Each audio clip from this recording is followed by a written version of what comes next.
palakpakan naman natin, Miles Alonso! Wow! Nako, Si eto na baby nga. girl, oh! Kung Hello napapansin po. nyo at nakikilala nyo po siya, wag po Yes. kayong magtaka. Yes. Dahil viral po siya, dahil kumanta siya sa... Kwento mo na dali. Naka 7 million views kaya, girl! Hi! Hello! Saan ba yan? Pakichika Actually, naman. sa social media lang po siya. And nagpo-post po ako ng mga video din. May mga viral song po ako. Like, 7 million, 10 million views. Grabe naman yung 7 Pang million. milyonin pala to. Ay, kasi iba-ibang language kasi, tama? Yes po. Ano yung mga language na yan? Magbigay ng 100 halimbawa. Marami po. Charot. Ano? Chinese, Korean, Japanese, Mexico. Paano mo natutunan yung iba't ibang tahing lingwahe? Ano lang po, pakikinig lang po talaga. Pakinggan na natin kung ano Yeah. sasabihin ng ating mga inampalan. Yeah. Ni hao. Miles, alam mo, yung Hello ganda ng po.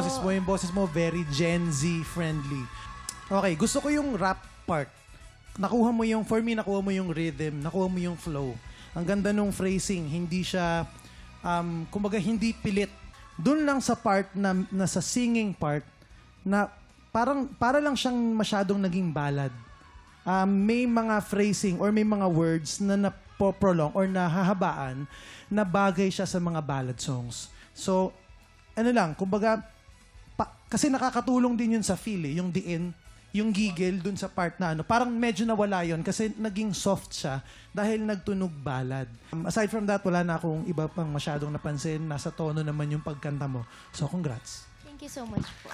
Hannah? Hi, Miles. Hello po. Ang boses mo para sa akin, narinig ko talaga, parang sweet siya. So, iniisip ko, paano niya kaya ito makakanta? Doon sa unang part, yung unang pasok mo palang, bagay sa'yo yung kanta. Dito sa kantang to, lalong-lalo na sa areglo na to, at parang iyon pa rin sa original, kailangan mo pa ng konting angas, ng swag. Pero nabawi mo dun pagdating sa rap, andun yung angas mo eh.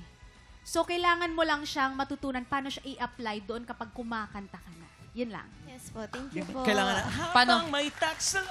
Oy! Yan, Parang kailangan sira, parang suwa. sira ulo ka na. Hindi, parang ang tip, iwanan muna ang soft girl sa bahay. Yes. Kasi yung kanta, iba eh. Oo, kasi tatsulok yung kailangan talaga. Papakaswa. Diba? Eto, alamin na natin kung ilang stars ang ibinigay ng ating mga inampalan. Miles, ang stars na binigay ko sa iyo today ay...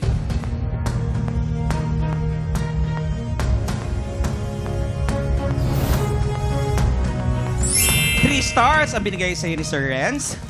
Darren? Miles, ito naman ang aking mga bituin para sa'yo.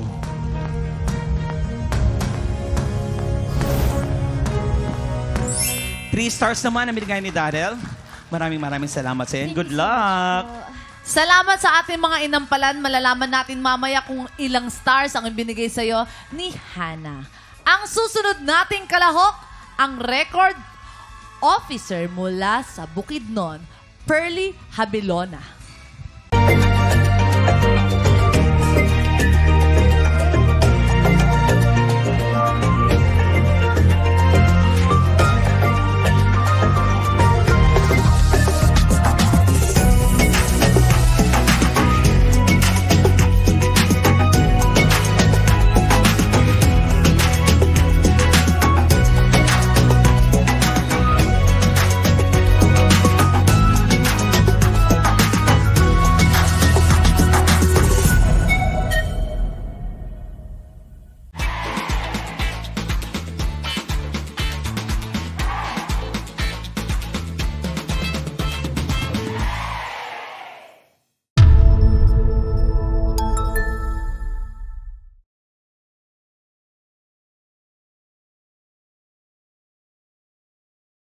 Tik Tropa! Pinanood mo hanggang sa dulo itong video na to? Very good ka! For more happy time, watch more TikTok Lock videos on our official social media pages and subscribe to GMA Network official YouTube channel.